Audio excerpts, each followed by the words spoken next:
Hi, this is Joe from RouterFreak.com. Today I want to go over a topic that's a little confusing to some of my students and to engineers in general that I work with, and that is understanding what a collision domain is. And today what we have is on the screen we have a single network segment with two computers, computer A and computer B. Computer A, his IP address is 192.168.1.10. Computer B is 192.168.1.11. So when computer A needs to talk to computer B, they're on the same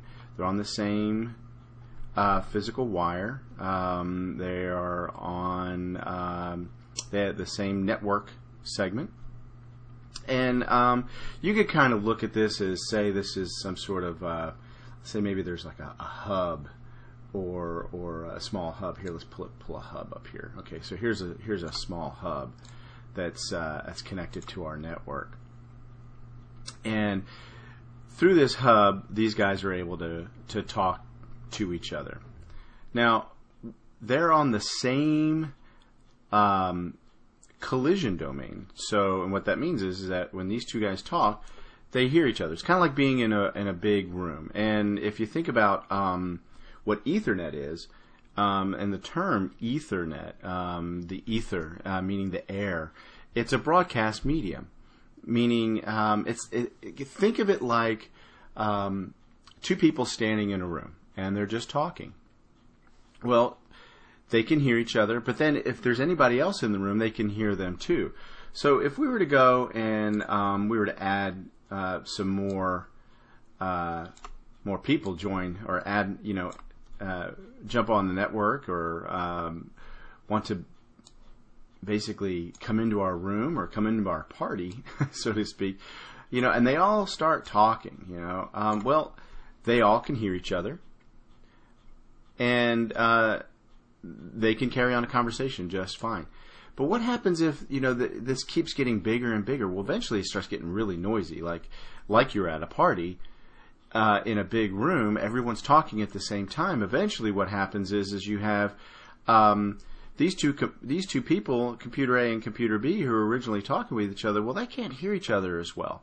And what starts to happen is you start getting what's called collisions, and the packets start colliding on the network, and then everybody has to kind of re-say what they were already saying. Just like at a party, it gets very loud and you're sitting there talking to somebody and you're like, I can't hear you. Could you say that again, please?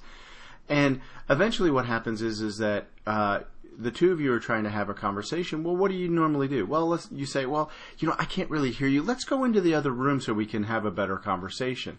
And that's essentially what people do, is they go into another room. It would be nice if computers could just all of a sudden join their own segment to have their conversation, but that's not really the case. They can't really do that, right? So what can we do? What can we add to this network to kind of cut down on a lot of that chatter? Well, what we do is we add a switch.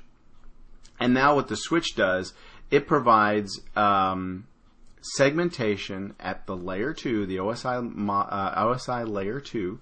And layer 2 is, what is layer 2? Layer 2 is it's the data link layer, right? So at the data link layer, if I can spell this, if it's going to allow me to, data link. So that's where switches operate, at layer 2, the data link layer. And what switches do are they segment collision domains. They segment these into their own personal private rooms, I guess you could kind of say. Now what it does do, it bridges these segments together. So switches have evolved from bridges. A bridge in the old days would segment collision domains. It would bridge together two physical network segments so that the two segments could talk to each other, but it would also still segment these collision domains. What switches are essentially are a bunch of bridges. this port is bridged to this port, and it's bridged to this port because they're all on now the same virtual LAN or VLAN, right? So we have port 1, port 2, and port 3 are all bridged together because they're all on the same virtual LAN, and it allows us to bridge all these together. And so that's basically what a collision domain is. A collision domain is a layer 2 segment that we could also have a hub here. Where's our little hub?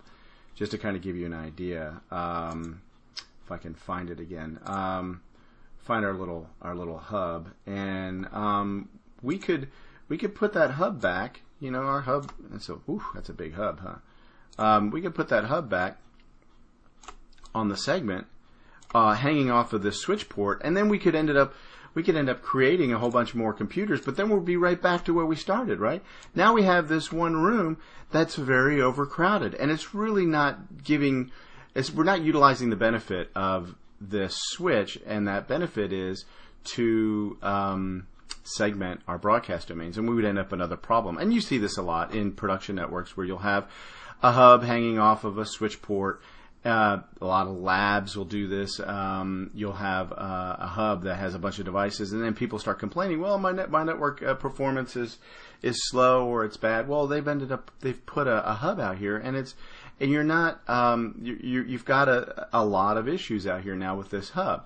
So the best way to set your network up, don't have a hub, have everybody connected right off the switch, and all the conversations will be nice and crystal clear.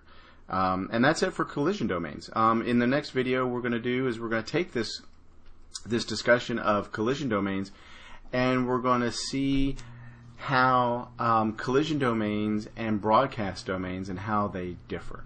I hope this was beneficial to you guys. Again, my name is Joe Wilson from RouterFreak.com. As always, I hope you have a great day, and we'll talk to you again soon.